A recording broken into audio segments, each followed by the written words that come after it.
Hey everybody, good morning. Thanks for being here. Obviously a disappointing outcome at Purdue on Saturday. Thought our guys responded really well yesterday. Came in ready to work, ready to learn, and learn from our mistakes. So I'm sure you have a lot of questions. We got a tough opponent obviously coming up here in Ohio State. We just started our game plan, so I don't have a ton of information just yet. They are the number one team in the country, so I'll let you kind of determine how good they are. But looking forward to a great opportunity. So, questions? When you look at your defense and trying to find short-term solutions, how do you look at it from a coaching scheme and personnel standpoints? Yeah, I mean, that's what you kind of have to look at right now. Unfortunately, some of our best players are out, and it seems like every week it's just the inconsistency of who's actually out there. Again, there's no excuses. I mean, 100% falls on the coaches and what we have to do to get them better. But you just got to find who's going to be in there, what can they do, what can't they do. Ultimately, the roster and the depth and where we are, that falls on the head football coach in terms of roster management and where you're at and what you're doing and what your philosophies are and what you're building. Sometimes you got to take a step back to go 2 steps forward. So then there's things outside your control with injuries that everybody deals with, some less, some more. So that's kind of where we are. So we'll just schematically we'll look at who's in there, what can they do, what are they capable of doing. But we were in a tough predicament last week, and a lot of the not just one position, but it was tough sledding for some of the safeties and linebackers. And I think you could see that with the performance that Purdue had. So proud of their effort. I mean, nobody's ever questioning their effort. I mean, they play so darn hard, and I love that as a head coach because we'll get the other stuff fixed. Over time, we'll get that fixed. They'll be really good players. We're playing people probably ahead of when they should play. However, when you look at them, my mind on the sideline when some of the things were coming out, and it kind of brought me back to the 2018 Maryland game, if you remember. And that's where my mind went. And Jordan Howden, who's starting in the National Football League right now, who's a really good football player and was a great player for us. And I love Jay Howe, and he's probably going to see this as a coach. You always talk about that game. But, I mean, he says it wasn't, but I think there were 3 touchdowns single-handedly he was responsible for, that it wasn't even close. And you're like, wow. And he came off that field probably sitting there going, I'm never going to play here. And turned out to be all-conference. Not only that, being drafted and starting in the National Football League now. But he wouldn't have become the player he was if we didn't invest in him as early as we did. He was a former walk-on.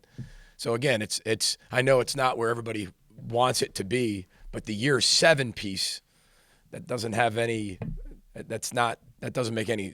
a lot of sense when you're talking about it's year 7. We should be X, Y, and Z with the portal and NIL and all those things. We knew we had an experienced team last year. This team was going to get a lot younger, a lot more inexperienced really quickly, especially with the way that we run our program. And we showed our team that yesterday. This is a bunch of different teams.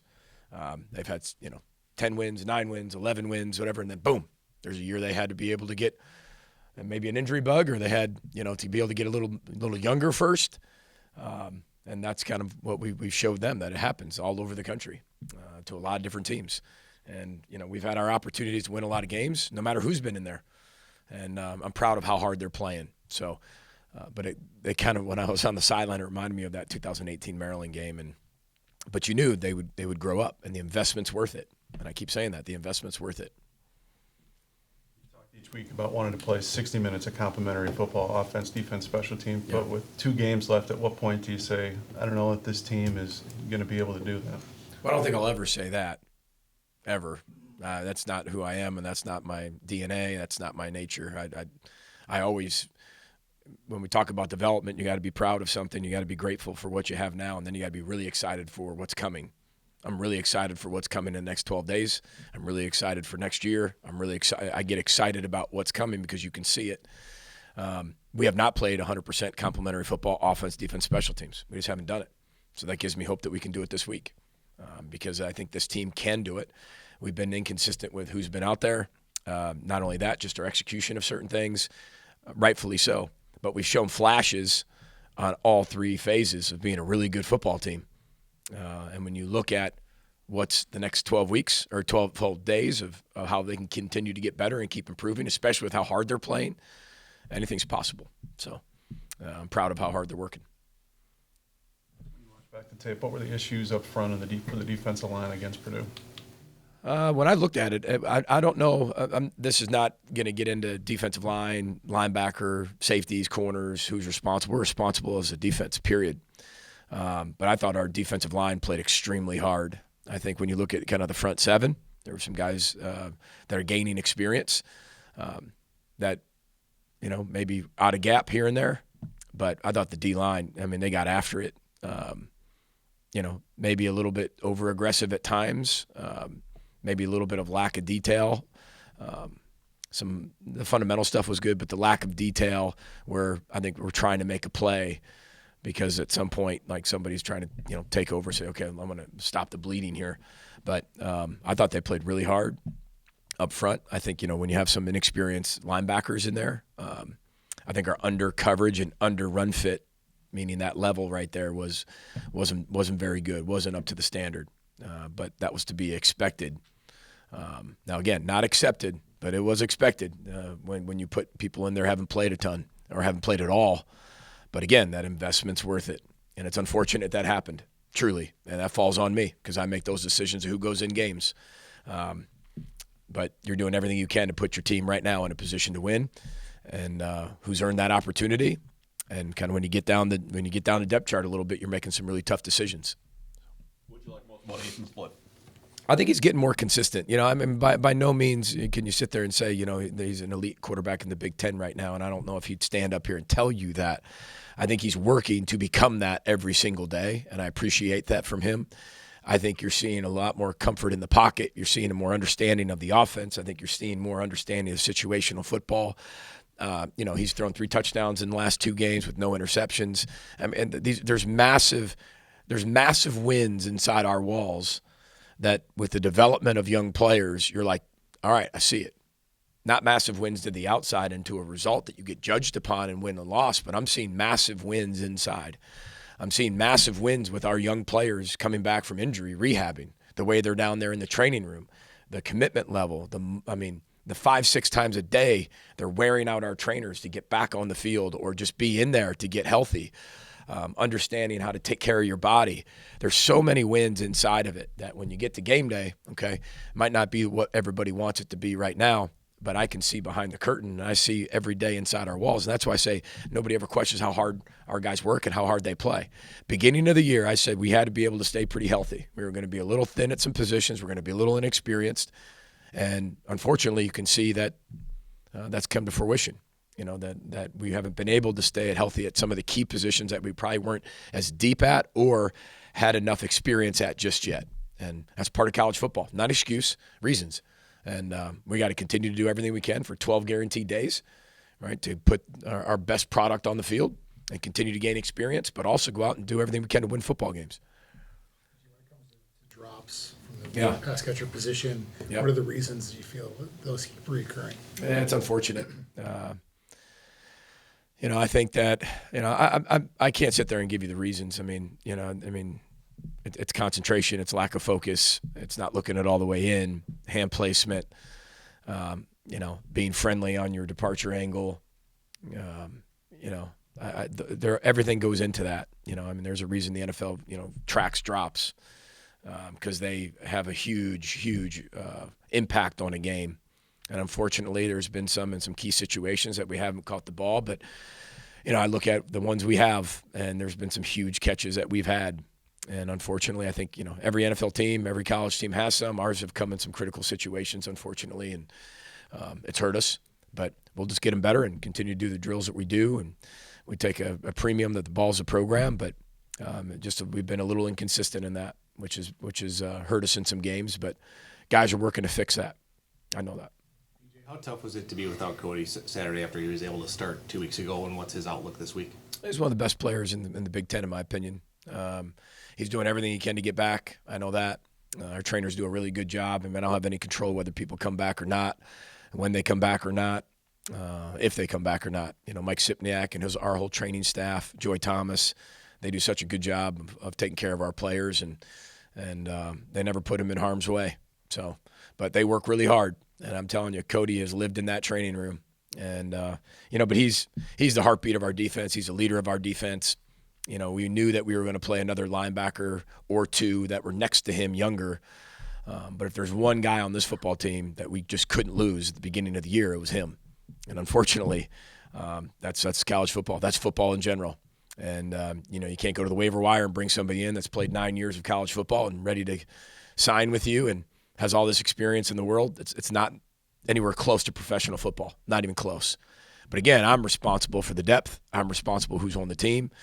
The portal, obviously changes that when you get to April and you go dive into the portal and get some depth, and what you can get, what you can afford, what you can, what kind of products you're going to get at that level. I mean, things have completely changed, and I think people have to put their head around them. In college football of 2021 is not even close to where college football is in 2023, especially in roster management, depth, all that. And we're working every single day to put ourselves in the most opportunistic and premium way to build our roster for not only now but the future. Key for your offense starting faster the last couple of weeks?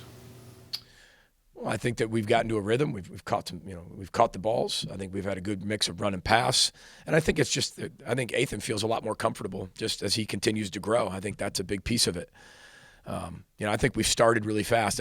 People talk about the third quarter. I thought Iowa, we came down the field. But if you look at this particular game in the second half, I mean, there's 2 drops in the first 3 possessions that just kill the drive. There's one throw that, again, we're a foot off. It's just behind a receiver, and one's just a drop. Well, when you have 2 empty possessions, I mean, that's what happens in the Big Ten, and you're not stopping anybody on defense. It puts you behind. But I really loved how we started that football game. I mean, we were in attack mode the entire first half. Even when we got to the fourth quarter, I thought we got into a pretty good rhythm as well. So unfortunately, we just couldn't stop them. And they played really well. I mean, I think that's probably the best they've played on offense all year. But part of that was when you look at our defense, I mean, it just wasn't, we weren't in the right positions. We just weren't as sound as we can be, which, again, it's not acceptable by any means. But at times when you put some people in there, you can understand. I mean, I understand. People aren't going to understand. I'm not saying it's acceptable, but I understand. And it's my job and our job to fix that. To Andy's question of what we need to be able to do, we got to find out what they can do, who's going to play this week, and what they're capable of doing, and then apply that. Your wide receiver background, curious, what are your thoughts on Marvin Harrison Jr.? He's one of the best players in college football. He's got good bloodline, to say the least. But he works so hard. In basketball, I think I think you tell really good players, and by no means am I a great basketball coach, but how well do people work without the ball? And I think when you watch Steph Curry play, Steph Curry's always working without the ball to continue to get open. This guy can be the number 1 reading the progression. He could be the number 3 reading the progression. He could be away from a ball. He could be in a scramble drill. He's constantly active. And he's constantly finding a way to create separation. He'll block. He's tough. He's obviously one of the fastest players, obviously one of the best pass catchers, but it's what he does when he doesn't have the ball even in his hands that makes him an elite receiver. The ability to create separation. He does that at an elite level, understanding, different route concepts, who he's affecting, why he's running the actual route he is. And you can see that in the comfort of how people run a route. You're running a post route. It seems simple. It's a post. There's a lot of ways, depending on how you're being covered, to get to where that ball is going to be thrown. And I think he has a great knack and a feel for how defenses are going to be played and how they're going to stop them and what the route concept is and what the route calls for. So, I got a chance to be around Brian Hartline. He was a player when I was at Ohio State, and you can see why that room just continues to develop the way they do, because he was always that type of player. He was next to Teddy Ginn and Roy Hall and all these guys. And, he was the guy that kind of worked through the middle and did a lot of things and had to understand a lot of defenses. And he was fast, don't get me wrong. Hartline could run. I mean, he played in the NFL for a long time. But he was such a student of the game. And it was so fun to coach him and be around him. So you can see the influence he's had on those receivers. PJ, when you look at Ohio State's defense, I think that's the biggest jump they've made recently. I think they're allowing less than 10 points a game. What's been key for them on that side of the ball? Yeah, They got really good players. They got a lot of really good players. They got really good depth. I think they're well coached. I mean, I've got so much respect for Ryan and know Ryan very well. Consider Ryan a friend, and he gets them to play really hard, keep them focused, and Coach Knowles does a really good job on defense. I mean, they swarm to the ball. They're twitchy. They keep everything in front of them. I mean, it's hard to get shots on these guys and down the field throws because they're really, really twitchy, really fast, really long. All the front four, whoever they put in there, not only are they really good against the run, but they're all pass rushers. I think that's what's different with this group than I've seen maybe in the past. They've always been good, but that front four, no matter who's in there, are all really good pass rushers. Their linebackers are really good pass rushers. So they're constantly making you get the ball out of your hand quickly. And they're really smart, and they play complementary defense. So they'll give you some short ones, but they're not going to give you the big ones. And if they do, they're going to make the adjustments to make sure that doesn't happen again. So they're very active. They're Ohio State. I mean, the best compliment I can give them. They're the #1 team in the country. So they do a lot of things right. One or two more for Coach. Is Darius going to be available this week? He's working, doing everything he can to get back. So we'll make that official, 2 hours before game time. I should just have a button. It just says 2 hours. 2 hours. And Martin Harrison Jr. seem to have a great connection, played in high school together. What have you seen from Ethan Kaliakmanis and Daniel Jackson just as their connection has grown throughout the season? Well, I think you hit it right on the head. I think their connection has grown tremendously. I think they work really hard together after practice. Daniel has grown up so much and has become such a student of the game. And not only just on the field, but with his body, his nutrition. The football has always been important to him. But I think the level of importance has just gone through the roof this past year. And you can see the belief they have in each other. They're building a strong relationship. I mean, this is not a very a long time to be able to create that. And they've done a really good job in a short amount of time, especially when your quarterback's a first-time starter. And really, I keep going back. This isn't like he started since a freshman year and played 48 games in high school and threw for 15,000 yards. Ethan is getting better with every single day in practice. The way he prepares is so much different. Same with Daniel, all of our guys. And that's why, you only get to see the game day piece and you get the interviews with the guys. I get to see it, and it's just so encouraging now for the future. Just everything the guys have been through this year, the resolve and the resiliency of this football team. It's really inspiring. It's fun to watch. They got a great outlook. They take a lot of accountability and responsibility of what goes on, and they care. One thing I love about this team, they care. Daniel Jackson cares. Ethan cares. I can go on and on. Every single one of them care. Matt Kingsbury, who got in the game, played most of the game last week. It's a true freshman. Cares. I mean, you would have thought he expected to be an all Big Ten player in that game and have 25 tackles. The way he was disappointed, after the game. I mean, that they all care, and that's going to pay off. Pays off, as you said, Ryan, in the next few days, and not only that, for years to come. So we've had some really close games. That's been well documented. We've won some. We've lost some.